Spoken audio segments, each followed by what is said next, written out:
ஹரியோம் மித்ராணி, welcome to simple Sanskrit with Shiba. இன்னைக்கு ஏகாதசி எல்லாருக்கும் தெரிஞ்சிருக்கும். மோக்ஷ ஏகாதசி. சர்வேபியக ஏகாதசி சுபமஸ்து. அது மட்டும் இல்லாம இன்னைக்கு இன்னொரு ஸ்பெஷலும் இருக்கு. என்ன அப்படின்னா, பகவான் கிருஷ்ணர் அர்ஜுனனுக்கு பகவத்கீதையை உபதேசித்த நாள். அப்பா, நீங்க பகவத்கீதையில படிச்சிருக்கீங்களா? இல்ல ஏதாவது டிஸ்கோர்ஸ் கேட்டிருக்கீங்களா? நான் சுவாமி சின்மயானந்தாவுடைய டிஸ்கோர்ஸ் பகவத்கீதை கேட்டிருக்கேன் நான் சின்ன வயசுல.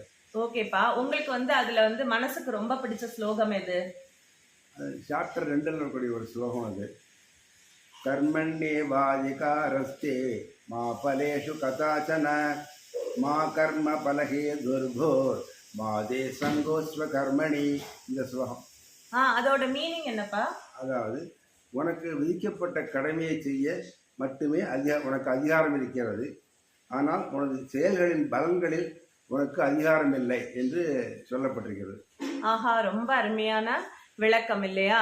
ஆக்சுவலி பகவத்கீதை நம்ம எல்லாருக்குமே வாழ்க்கைக்கான மேனுவல். அது நம்ம வீட்டுல ஃப்ரிட்ஜ் டிவி எல்லாம் வாங்கினா மேனுவல் தராங்கல்ல, அதை எப்படி உபயோகிக்கிறதுன்னு, அந்த மாதிரி எப்படி வாழணும் அப்படிங்கிறதுக்கான அத்தனை அறிவுரைகளும் பகவத்கீதையில இருக்கு. உங்க எல்லாருக்குமே அதுவும் தெரிஞ்சிருக்கும்னு நினைக்கிறேன் நானு.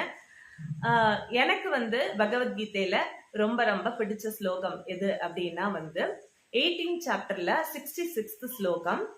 சர்வ தர்மான் பரித்யஜ்ய மாமேகம் சரணம் வ்ரஜ அகம் த்வா சர்வ பாபேப்யோ மோக்ஷயிஸ்யாமி மா சுச்சஹ. எல்லா விதமான தர்மங்களையும் துறந்து என்னிடம் மட்டுமே சரணடைவாயாக, நான் உன்னை எல்லா பாபங்களிலிருந்தும் காப்பாற்றுவேன் அப்படின்னு சொல்லிட்டு பகவான் அர்ஜுனன் கிட்ட சொல்றாரு. இந்த ஸ்லோகம் தான் எனக்கு பர்சனலா ரொம்ப ரொம்ப பிடிச்ச ஸ்லோகம். சர்வேபியக ஏகாதசி சுபமஸ்து. புனః மிலாமக. நாளை சந்திப்போம். தன்யவாதக. தன்யவாதக.